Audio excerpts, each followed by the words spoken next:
Sahanam bhavatu, sahanam punattu, sahaviryam karavavahai, tejasvinavadhitamastu ma vidvishavahai. Om Shanti, Shanti, Shanti.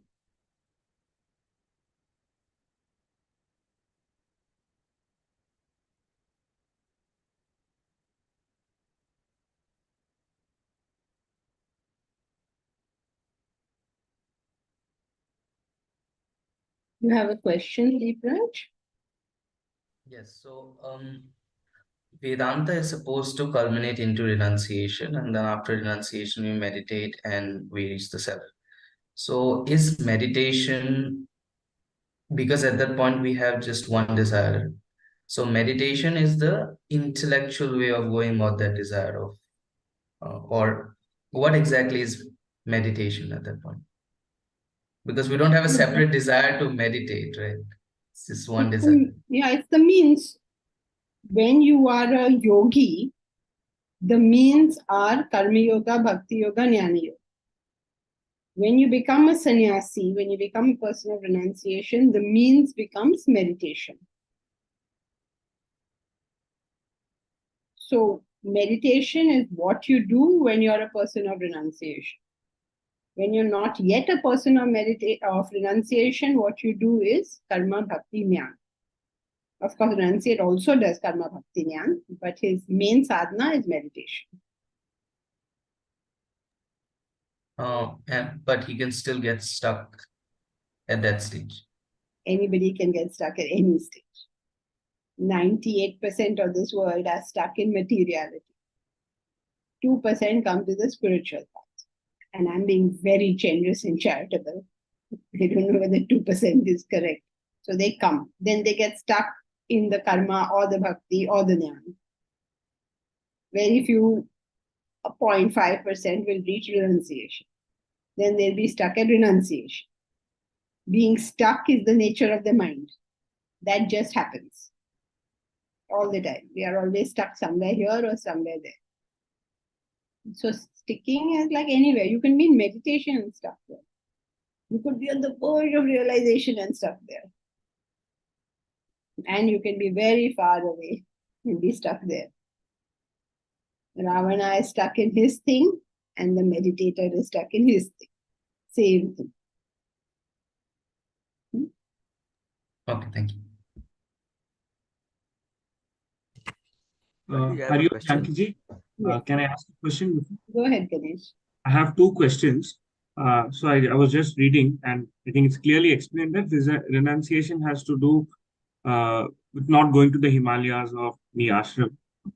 So my question is, I completely agree, but doesn't that aid in spiritual growth? Because if we go to an ashram, it or as we are starting a university or a retreat, I've seen obviously our mind, body, everything is tuned towards that. So isn't it a greater help? And that is why it was suggested by our ancient that we have to take a sannyas or whatever. Can you just elaborate on that? Yes, it is a great help, but it is not the state of renunciation. Being a help doesn't make it renunciation. What is the definition of renunciation? Renunciation is growth. See, if a plant is a sapling, the fencing helps. Omkar, you've got Deepraj here and not Ganesh. It is confusing me. Okay. I'll also put my video on. I didn't put my video on. Sorry. Okay. So the in a sapling requires a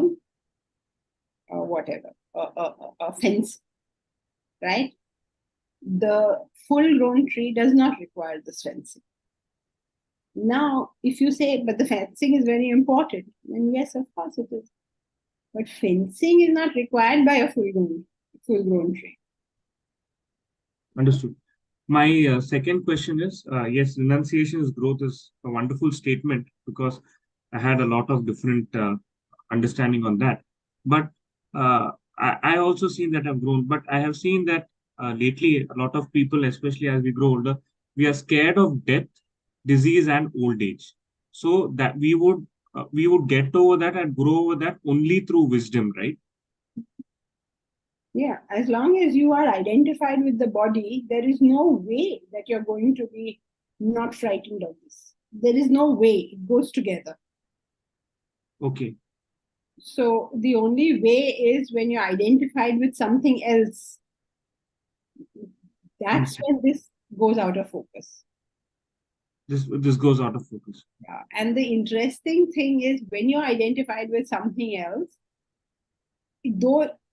though disease, old age, and all that is out of focus, you will take better care of your health and therefore you'll have less susceptibility to that.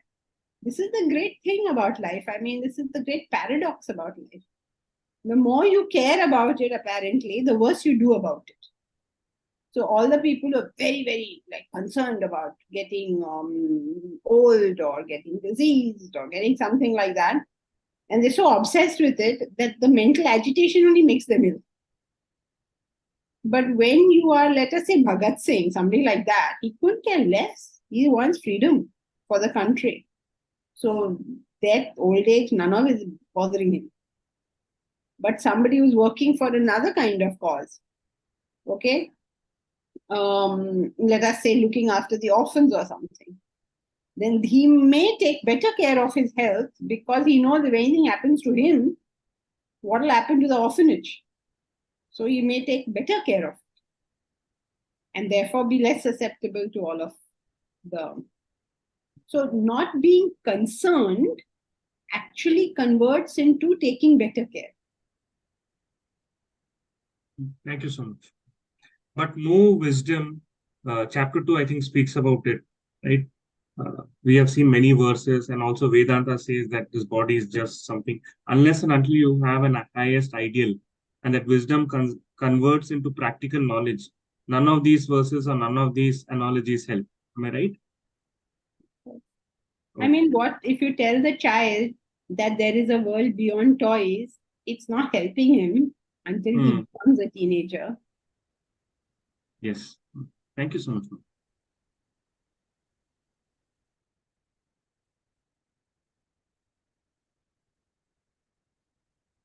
Omkar. What does being stuck in renunciation mean? Does the mind play even after renunciation? Oh yeah, Omkar. The mind plays at all times. It plays in the state of meditation also. The nature of the mind is attachment. So wherever we are, we love being here. We think this is great. When you're in sorrow, you think this is fantastic. When you're in joy, you think this is fantastic. Wherever you are, you think it is fantastic. People who live in the slums feel it is fantastic. People who live in castles also feel it is fantastic. Because the mind only understands the, can anyone fill the gap? Known. Very good. The known.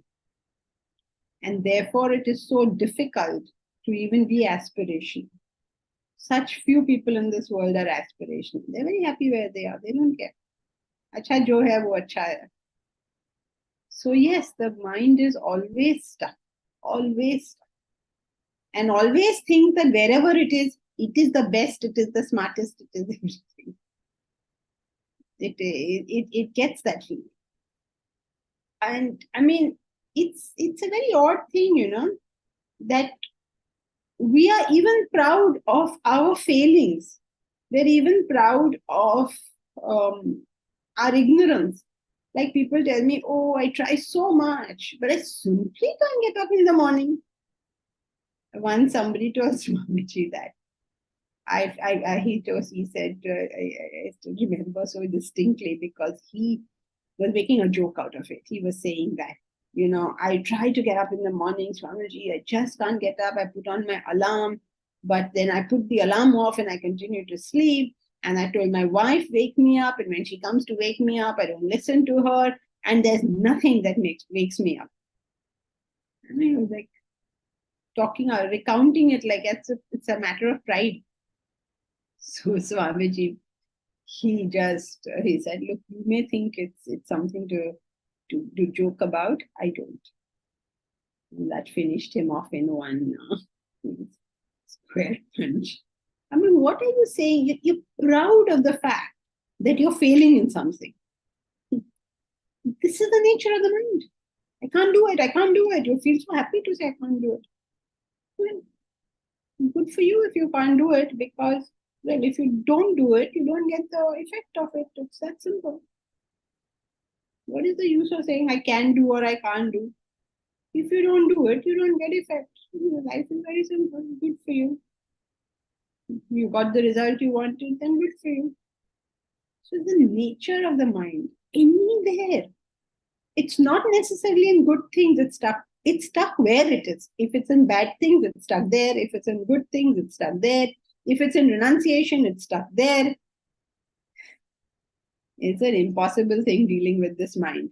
To be able to think beyond, you need intellectual strength. Everybody is totally happy. You say, no, you say everybody is sad. Yes, everybody is sad, but they are very comfortable in that sadness. It's like people who live in the slums, they're comfortable. They're okay. People live in horribly messy houses, they're okay. People live disorganized and they're okay with it. And some people, their finances, I'm always shocked to hear about how people deal with their finances. I mean, I hear people who are 40 years old, 50 years old, 60-year-old, they seem to think it's completely okay to have no savings, no investments. They love to say, oh, I don't invest money. Also proud in a way. I said that in a way, like you said, Swamiji was saying, they're in a way sort of proud of it and saying like, oh, what are you guys? We are happy. You're absolutely right. They're happy. They're happy. They love their problems. Try and take somebody's problem away from them and they will behave like, don't you do it. We are happy go lucky. We are carefree. You guys are stupid. Janki ji, aren't we speaking about a person who has transcended likes and dislikes, the pairs of opposite? Where is the play of mind for such a person? I'm not clear about this. The renunciate has not transcended. Only a realized person is transcended. Oh, okay. I'm confusing. Okay. This is a renunciate and not a person who has realized. Okay. Got it. This person is very close to realization. So he'll have transcended all the likes and dislikes below his level. Okay, thank you. Thank you. Janki ji, Hmm. are you? Janki ji, just now you said mind is teasing us. Okay. Then how to re-tease mind? Can you give some example? How to? Re-tease. We have to tease mind. Mind is teasing us. Now I have to tease the mind. How to tease? How to do it? By just doing the opposite.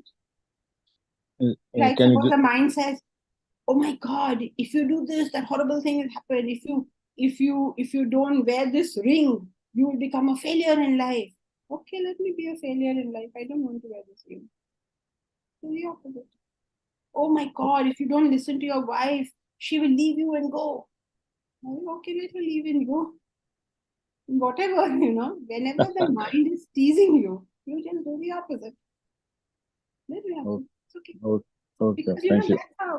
that's how people, that's how they become henpecked. The men, they cannot say no to their wife, and they think that they make her happy like this. No, they make her unhappy like this.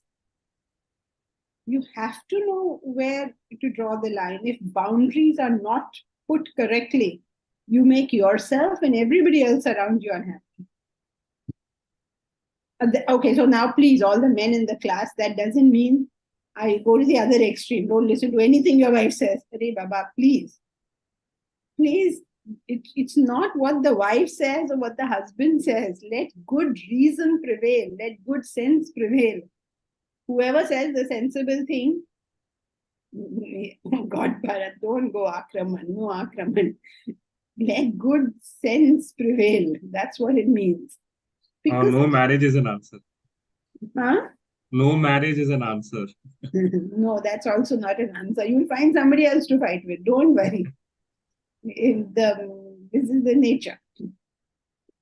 Okay, so Mahesh, is the state of renunciation is the state of renunciation that of a sannyasi? You mean is the state of renunciation sannyasi? Yes. Renunciation is the English translation of the word sannyas. So yes, the state of renunciation is that of a sannyas. Correct. Thank you. Then, Asha, can you please elaborate on boundaries? On boundaries. Boundaries means that though you are very happy to serve another person, to care for another person, to be sensitive to another person, you know how much to do and no more. If you're not capable of that, then you make a doormat out of yourself and everybody will come and wipe their feet on you. So though you have to be service oriented, care for the other person, it has to be an attitude. I care for you enough that I can say no to you. Some parents can't say no to their children. Oh, my child will be so hurt. But if you don't say no, then later on he'll be even more hurt. So I care enough for you that I draw the line. I won't let this happen. So boundaries means keeping the right distance or the right discrimination between you and the rest of the world.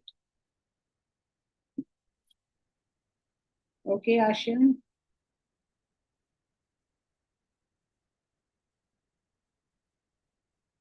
So that you are not taken for a ride, you're not taken for granted, you're not treated badly, because if you're treated badly, you have to understand that you're doing something wrong. You can't say, oh, I'm so good, but they treated me so badly. Then it's not because you're good, it's because you're foolish. So no good person gets treated badly. Good people care about you enough that they'll put you in your place, because that's the right place for you. How is that? Just think about it, right? Just because the sun and the earth love each other, they can't go and meet. They have to maintain a distance. Everything has to maintain its distance. The planets have to maintain. They are a family of planets. But they have to maintain that distance between themselves. Otherwise, there won't be a family of planets. There'll be a massive conflagration. So family, friends, whoever, distance. Loving distance.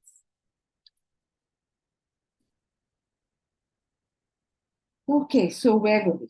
We were on studying what is renunciation. Renunciation is growth. It has got nothing to do with possession of something. It has got nothing to do with enjoyment of something. It has got nothing to do with being moderate in enjoyments. None of that is of any consequence when it comes to renunciation. Renunciation is just a particular view you have of things. So either you have that view or you don't have that. It's that simple. A teenager is renounced from the toy world. He has a particular view of it. It has got nothing to do with whether you see toys in his hand. Many people say, oh, you know, that person is supposed to be a saint, but he's got so much money. Why should he not have money? I don't understand. But he's married. Why should he not be married? But he is working somewhere. He has a job. So why should he not be working somewhere? These are not the yardsticks for renunciation. Renunciation, the only yardstick is what is your view of the situation. When you are able to see the situation exactly for what it is, no more, no less. That is the state of renunciation. What that means is you're able to give everything in life the right value. Not an exaggerated value, not a black market value, but a right value. And neither a disparaging value. Like how some people say, no, पैसे में क्या रखा है? पैसे में क्या रखा है? तो दे दो सब पैसे मुझे. No, वो नहीं करूँगा, पर पैसे में क्या रखा है? चलो यूनिवर्सिटी के लिए कोई डोनेशन दे दो. नहीं बाबा, पर पैसे में क्या रखा है? Why do you want money? Why do you want money? Silly ideas, silly concepts.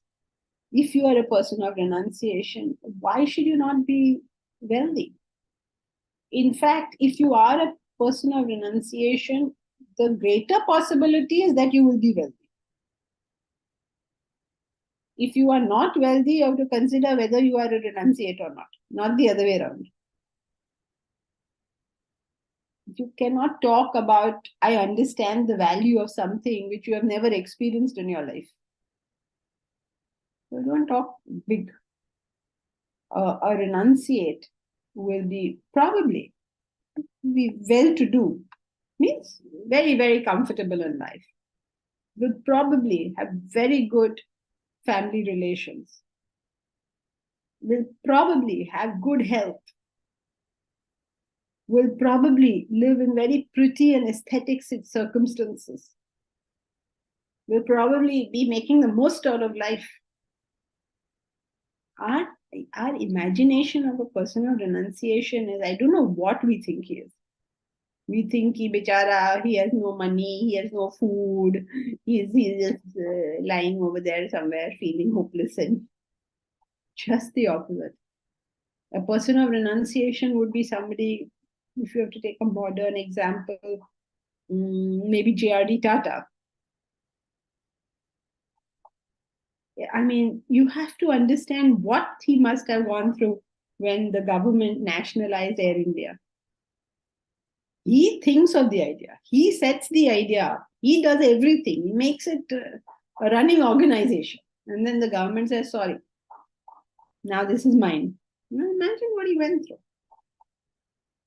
So now, who is a person of renunciation? In our minds, it's not something we are looking forward to, because in our minds, it's a very dull, boring existence. Like, oh, so boring, no? Actually, the person of renunciation will be enjoying life to the fullest. Every bit of life, that person will be thinking, wah, wah, kya maza hai. Yeah, Uttara. Janki ji, you just said that a person of renunciation has to be wealthy, meaning rich. Probably. The probability is higher that he will be very well to do in life than that he will be poor. Because we have a lot of saints who are not really wealthy.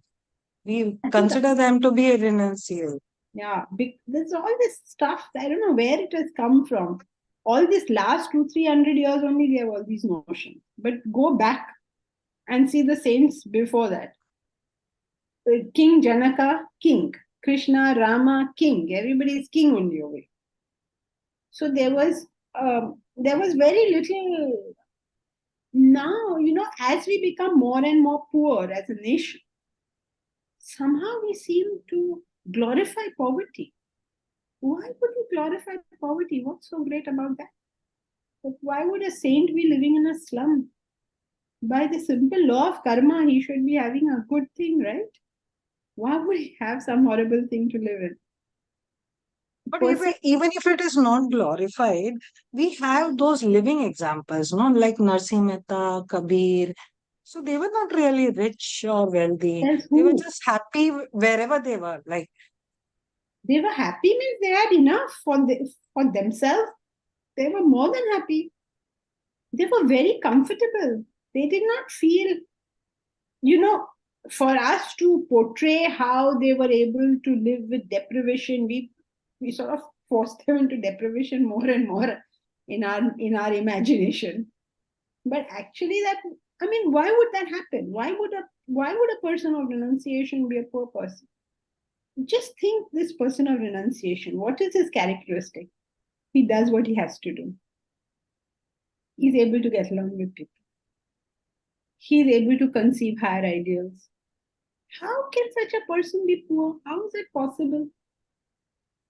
maybe because they do not want to pursue and they are just happy wherever they are, like singing bhajans or whatever, just worshipping God and be with them. So they have never gone out or they have never pursued. They are happy with the job, whatever they are doing, wherever they are born. Yeah, okay, wherever they are born, because that's the kind of person. So Kabira is a weaver. Now, as a weaver, was he a poverty-stricken weaver, or did people go to him and give him weaving jobs to do, and he was productive? Maybe One they would were imagine already that. realized. So already realized people, maybe she's confusing between, like just now we discussed, there is a difference in realized and renunciate. Maybe those people, saints and all, they are already realized. So they don't worry whether they have money or not. They are above money, you can say. Don't, please. All this thing is there running around in our country and keeping us all poor. I don't know why it's there. Firstly, renunciation is just one grade below realization. So, whatever is true for the renunciate will also be true for the person of realization, but the converse is not true. Anything true for a realized person is not true for the renunciate, and anything true for the renunciate will be true also for the realized person, because he's already crossed that. So this much is already his. Now, think logically, no? Why would a person who's a renunciate be a poor person?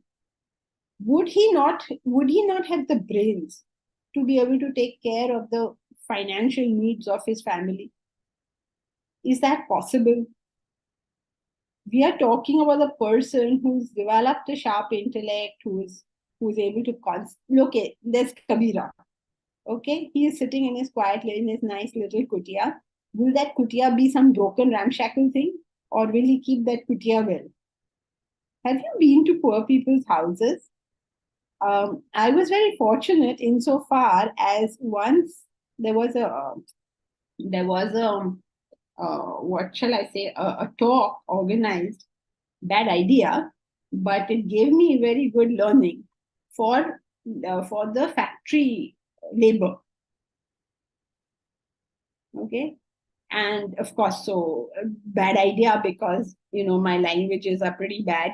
So, but in spite of my broken whatever language I spoke to them, they were very, very enthusiastic and very affectionate and very loving, and they invited me over to their house.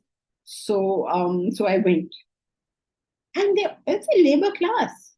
I mean, what we would technically call poor people. And they lived in one room. The well-to-do among them had 2 rooms. But I was amazed to see those rooms. So pretty. I mean, they had all these little vessels, and then they stacked these vessels on top of each other, and so beautiful the whole thing was. It wasn't like how we imagine. We have this notion in our head that these poor people, sab ganda hoga, something. I don't know what. We've never actually gone to their houses, so we've never seen their house. But so nicely done. I mean, nicely means so clean, so organized, and therefore looking nice. And that's what you expect. If a person is in that standard of society and he has the right values in life, that's how his house would be. He would not want to live in a mess. He would not be, I don't know. I mean, this is so against the concept that everybody has. It's very difficult to express it also. That how can everything, okay, see, a king in his palace can leave a colossal mess everywhere, right? He can do that, no? And so then he would be, what, I don't know. But What, Janki, that can be classified as an organized and unorganized person, but that can be said a poor and rich people, no? okay, so poor and rich, then you'll have to decide what it is. Somebody who's comfortable, who feels comfortable, who is productive. As a labor class person, suppose he has a corpus which is higher than the other labor class people, would you accept him as a rich person? Because you have to always do ceteris paribus, right? You have to assume all other factors the same. So let us say there's a labor class individual. He's labor class. Means he's not executive material. He's a labor class person. Now, labor class person can be a person of renunciation, correct? So far, so good. Now, in that class, in that level of society, he will be the most productive, the most wealthy, the best relationship with his family and all his people. He will be somebody that everybody else looks up to. But you have to take ceteris paribus. Now, you don't compare him to J.R.D. Tata. In the same, what should I say, band. You have to assume everything else being. And he'll be so comfortable if you go to him and say, please may I have a loan, he'll give you a loan. Means his friends will ask him for a loan, he'll give the loan. In that social setting, we have to see. Like I can imagine that if I wanted something woven and there was somebody like Kabira who would weave it for me, wouldn't I go to him? Would you go to him? Suppose you had the need to have something woven and there was somebody like Kabira. I mean, can you imagine? He'll weave also, he'll tell you nice stuff also, he'll sit there and talk to him also. I'd love to go to him. And then what will I do? Will I give him very little money because I had such a great time going there? No, I will not only give him money, then maybe one day I'm making undiu, I will carry undiu for him. I'll do all this, right? The guy will have much more than everybody else. And with great pleasure and happiness, because whatever he has received, this, what they call good money, that concept, like I've received good money. So he's received good. Yes, when good he money. receives anything, he receives it with the full bhavana of the person. And of course, if somebody cannot afford, or he thinks that maybe this person can't afford, forget it, I don't want anything. So his whole relationship with the whole world will be quite different.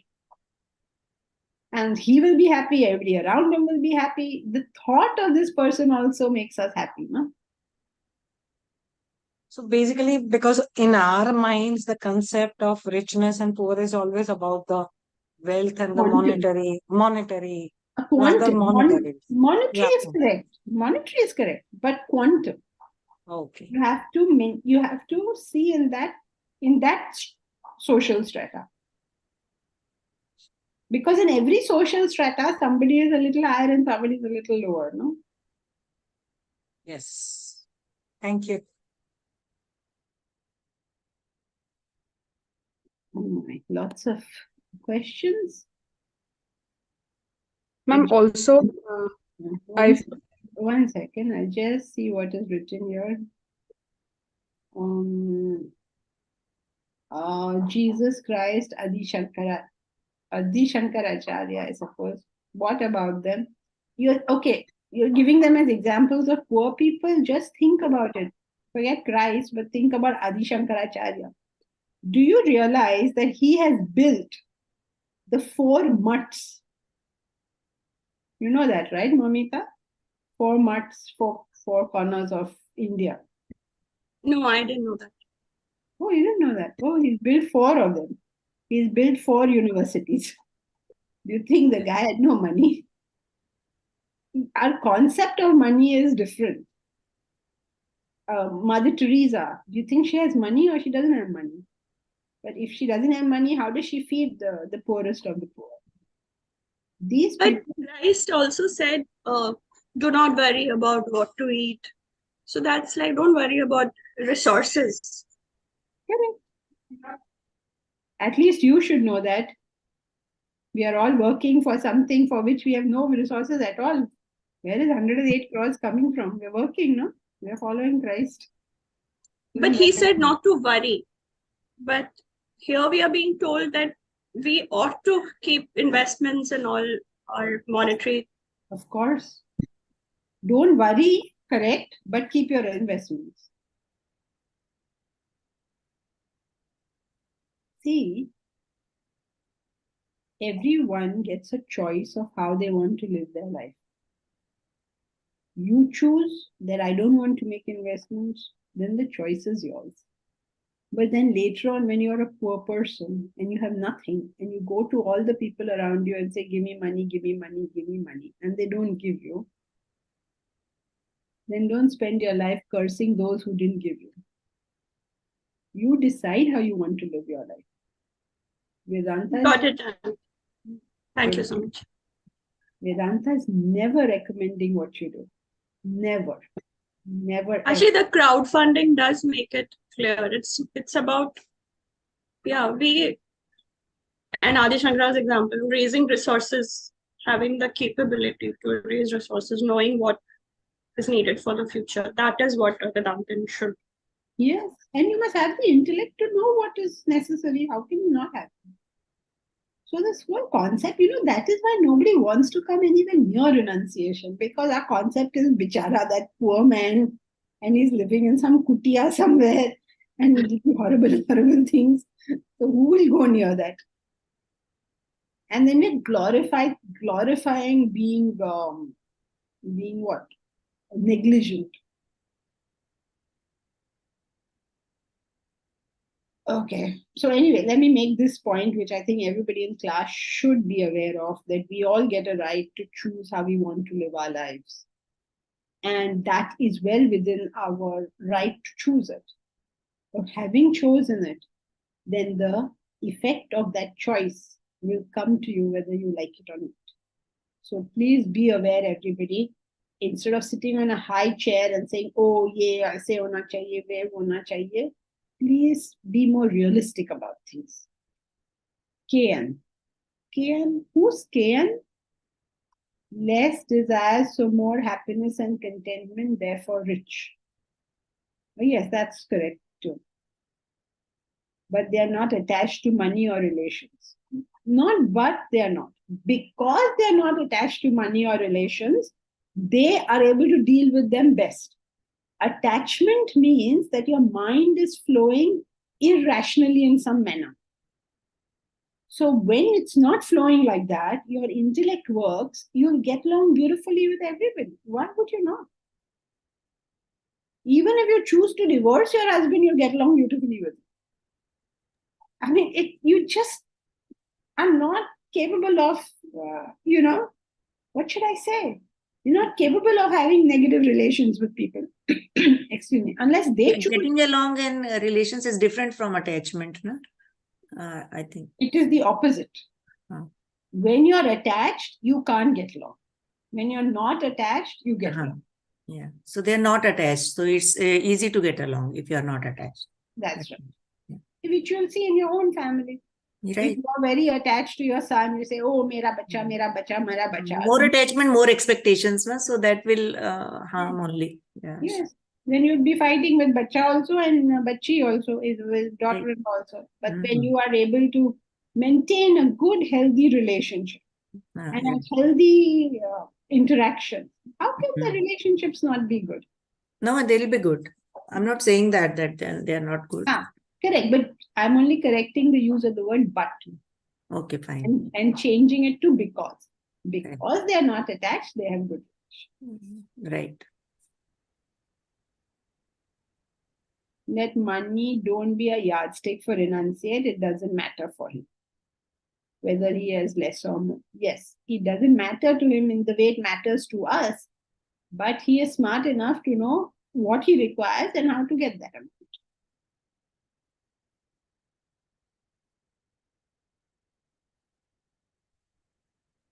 Okay, Uttara.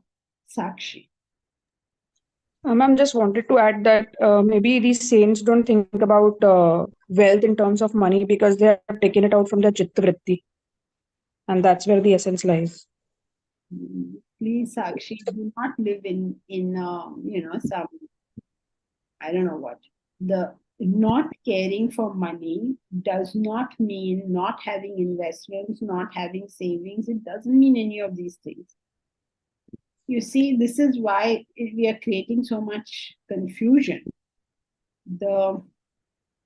If you do not take the trouble to organize your finances properly, you will bear the consequences of that. If you choose to take that action, that's fine. But because it's your life and you can choose to do whatever you want. But that is not a recommendation of Vedanta. That at least we must understand. Vedanta has only one recommendation. What is that recommendation? Don't be attached. Higher Live the way knowledge. you Higher live. knowledge. Choose to live your life like you. Renunciation in action. Morning study. It has only one recommendation: develop your intellect. Okay, firstly, it never makes any recommendation. But if it has to make a recommendation, its recommendation is develop your intellect. When you can think clearly, you will make right choices. It's as simple as that. So then we have these fabulous notions on what the sages did. It is exactly like a child having a notion on how adults are living. They don't get it. They see something and then they jump to conclusions. So if a mother... But to an extent, we have to take it out from our chitta vritti. I mean, is it an essential thing to do? Yeah, first use English terms so that there is no confusion. That's what you said. Taking it out from your chitta vritti translates into simple English as not giving it a black market value. Not giving it a black market value means attributing to money more than it is capable of doing. Money is capable of buying food. Money is not capable of buying appetite. Money is capable of buying a bed. It is not capable of buying sleep. Do not attribute to money more than money can do. That is called giving it the right value. That is called removing it from your chitta vritti. Chitta vritti means your exaggerated interest in something. Believing that should this be there, everything is going to be okay. Oh, no, it's not. So that is what it means. But when we use Sanskrit terms, it just becomes more so esoteric and out of this world that we lose basic common sense. So therefore I was telling you that do the Vedanta Foundation course. I tell everybody now, do the Vedanta Foundation course so basics are in place. Anybody who's not in this class, who's not done the Vedanta Foundation, please go and do it. It's there on the website. Please do it. So that at least we have got everything in, what should I say, on some rational basis and common terminology. So Sakshi, they have removed it from their chitta vritti. Chitta vritti means their vasanas. By removed it means they no longer give it an exaggerated value. They know exactly how important it is in life. It is not that you say, oh, what is money? Anyone who says, what is money? Please, I recommend you go and take your next treatment at the municipal hospital, especially neck surgery. You go there and do it. Instead of saying, what is money? Why don't you say, oh my God, those poor people in the municipal hospital, it's so tough for them. Why don't I give them my money so that they have a better, what is money? What is money? Don't say. If you think your money there's nothing in it, then please donate it to some good cause. What is money? What is money? Dena to kuch hai nahi. And then talk what is money. Sabko maar padegi. It's all like, so let us be givers. Let us be charitable. Let us be the kind of people who say, here's money, it will be very useful to you.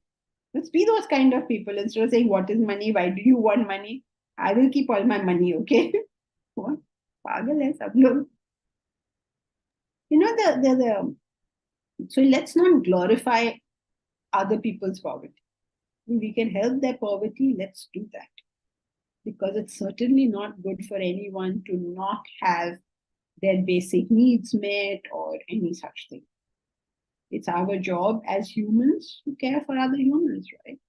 So instead of saying money is useless, why don't we say, I have extra money, why don't I give it to whoever will put it to better use? That makes more sense, no? More product. So renunciation is that you are able to give everybody everything the right way. This is difficult for us to understand because we are not in a state of renunciation. But minimum is that we should not misunderstand that state. The capacity of these great people at achievement is something amazing. In fact, Bernard Shaw, he writes this very nice play. I don't know if you've read it. It is there is this girl, okay? She's a very rich person, and her father has put a condition that whoever she can marry, he's a billionaire, and he's left all the money to her. And he is willing to give anybody some, I don't remember, 1 million, 2 million something pounds. And they can marry this girl if they are able to double that amount. So let's say 1 million will be given to the boy who wants to marry the girl, and he has to double it. If he doubles it, then he marries her. If he doesn't double it, so whatever. Okay, now this girl is a typical rich lady. I don't know. Has anyone read this play? So it's how Bernard Shaw is, right? It's always satirizing everything. So people obviously come and they want to, and they all go into debt because they're not able to double it. And they have to double it in like 1 month or something like that, some ridiculous time. So nobody obviously can do it. And she is a very arrogant and very, she runs her father's business, so she's very smart. And then one guy comes along, one very, very poor guy. But a person of renunciation. He's not interested in her money, and but he finds her very fascinating because she's the kind of person he's never experienced in his life. And what he likes about her, because it's a satire, is her pulse. He's a doctor, and when he takes her pulse, this is the best pulse he's ever seen in his life. So he falls in love with her because she has the best pulse. Okay, and then So now he has to marry her, so he has to double that money. So he takes the 1 million. He takes the 1 million and then he's a doctor to poor people. And then, somebody has some issue for which they have to go to the prime minister, and he uses his entire 1 million in helping all these people in all their various things. And the money's over. And obviously he's not doubled it or anything. And the money's all over. And so then obviously they bring this boy to that girl. You better read the story, okay? I certainly don't have the beauty of Bernard Shaw's telling of the story. So they bring him to her, and she says, "Okay, what have you done?" He says, "Well, I finished all the money." So, "What have you got in return?" "Nothing." And then she says this. And it is for these lines that I think you should go and read the book. She says, "No, you have done." She says, "You're wrong. You've not done zero, because what he has done with that money is he has gone right up to the prime minister and made all sorts of things happen for these poor people." Says, "You more than double the money, because if I put a monetary value for what you have just done, this is way more than double." And then, of course, they get married or whatever. The point being that instead of saying, he didn't say, "Oh, what will I do with the money? Money is useless." He didn't do all that. He took all the money and he went and spent it on the poor people and converted so many people's lives into happy lives. So he doubled the money and tripled the money and created endless amount of good for the world. So why are we running it down? Don't run it down. Don't run anything down. Don't run down the fact. I find many Vedantins also, many students in the classes run their families down. Why are you running your family down? Do you realize how much your life is dependent upon them? How much your wife, your husband is doing for you? How much your parents have done for you? Why are you running anyone down? Why are you running anything down? So when we're trying to be renunciates, making a mockery of your partner in front of other people, trying to show that, "Oh, I'm really not bothered." Why? Why all this? So renunciation is a view that you have on things. Renunciation is not leaving anything other than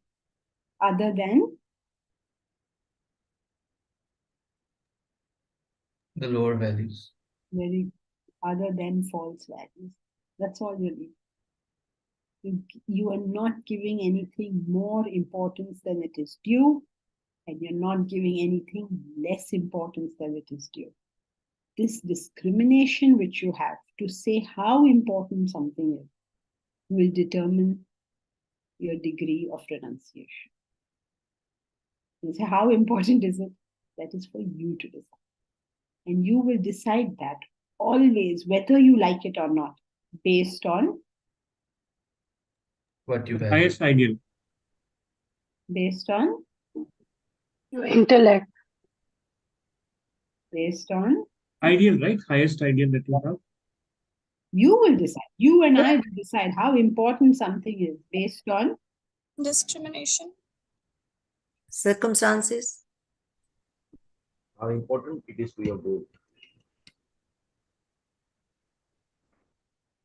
What we value the most. Based on what is the right, what is the correct, what is the right value. You give it the right value We're just repeating the question.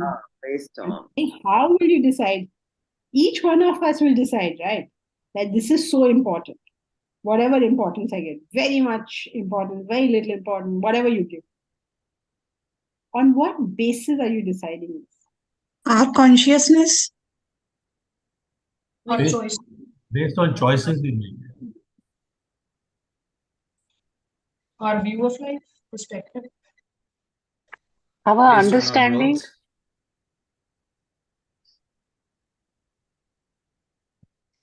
Desires. Who said that? How come I can't see nowadays when people talk? Who said that? Uttara. Uttara. Okay. Correct, Uttara. Very good. Karma Yoga always gives jnana. I don't know how that happens, but it happens. Fantastic. We decide how important something is based on how much we desire it. It's an incredible thing. The more you desire something, the more important you will find it. And therefore, renunciation comes with Desire for the self. Reduction of desires. Remember the path? We are full of desires as we are today, right? So then we do Karma Yoga, Bhakti Yoga, Jnana Yoga. What is the consequence of Karma Yoga, Bhakti Yoga, Jnana Yoga? Reduces desires. Reduces desires. That state of reduced desire is known as renunciation.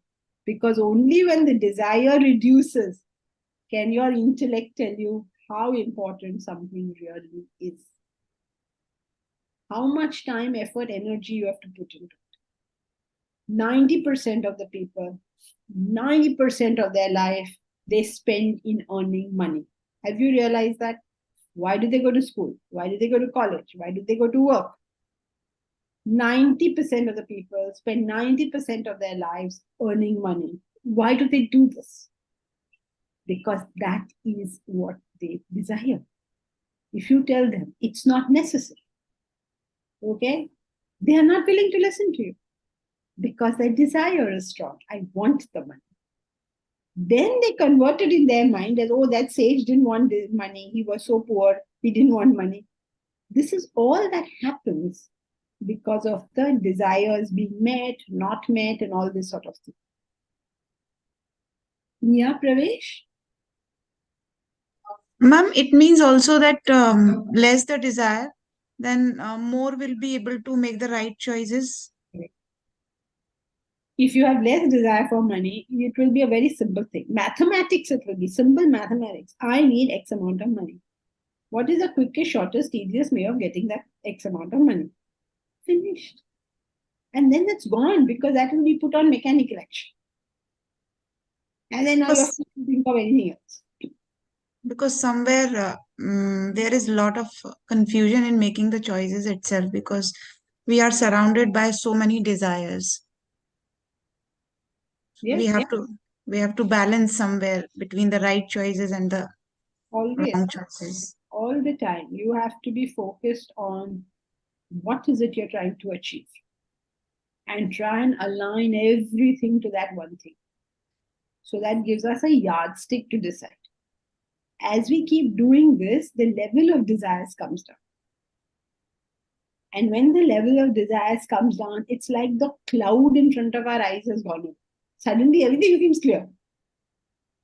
But for that, you have to choose one thing that you want to obtain, whatever it is. Choose that one thing. Have a goal. And subjugate every other desire to that goal. That's the way you bring it down. But actually, whatever we decide means the higher goal, and that goal is also linked with the other things in the life. Means that is not like I have to do something. And if I see that is not only the thing that I have to live with that, because life is not only to go with that, because there are other things that are also. No, you can't look at it like that. You have to take an example, no? Then it becomes clear. Okay, so let's say, let's take Sachin Tendulkar. Okay, just so that we don't know anything about him, we are going to give all this data, right? So here is Sachin Tendulkar. What is his goal in life? That he wants to be a cricketing superstar. Let's say, okay, he loves the game and his whole life is dedicated to the game. Now, it's not that that's the only desire he has. He'll have so many desires in life, right? So let's say he has a desire for marriage. So what kind of a girl will he be willing to marry? That is what he has to see. How does it fit with my desire for becoming a cricketing superstar? Because it needs a certain type of woman, right? Suppose that woman is telling him that, no, you have to take me out for a movie every Friday night. then he can't do that. He's entering into a mad situation. Suppose somebody is going to be a diplomat and he marries a woman, or suppose he wants to join IFS, but he marries a woman who only wants to live in the same city with her mom, and that to just a few houses away. If he does that, he'll be in a mess, because as IFS he has to go all over the place. So all other decisions will have to be aligned to his main goal, whatever his goal be. Okay, it's not but I have to look after my wife also. What do you mean look after my wife? Now he says Sachin has got married. Okay, and his wife likes to travel. So where will they be going? They'll be going to Lords. They'll be going to South African tournaments. That's how they will travel. Because it's all aligned towards whatever they're doing. It's not all separate. Everything comes under their umbrella. Then decision of children. Should I have children? How many children to have? All aligned to that goal. Like Mother Teresa. She must have had a choice at some point. Shall I marry? Shall I not marry? Now we can't think of her as marry, not marry. But at some point that choice was there in her life. Then why did she choose not to marry? Because what she wanted to do, marriage won't work with that. Right? So we create confusion by not putting everything under a goal. But if you're clear what your goal is, then everything is aligned to it. Okay? Thank you, ma'am. Well, I don't know whether all this is helping make renunciation clear, but I hope it is. Omkar, you have a question? Can we take it next time, or is it very short? No, I think it is very short. I just we make choices based on our desires, is what we discussed. But we should make choices based on our goals, right? Correct. Okay. I got that. Thank you so much. Just one last thing, Hariom. So a renounced person will not have a perfect life, right? All 5 parameters, health, wealth, relationship. If he doesn't have anything which is not going well, he'll work to make it better. Yeah, I mean, we are not prescribing a life like this for him. Whatever his interests are, they will all be met. Okay. He may not want a family, in which case, jabardasti, you don't have to push a family on him. So whatever his parameters are. Suppose when you are a man of renunciation, Ganesh, you will say, I want to be a badminton star. Then you can't put that parameter on others, because maybe Deepraj, as a man of renunciation, may not want to be a badminton star. So each to his own, but whatever they want or whatever is their personality will be completely, thoroughly, fully taken care of. Okay.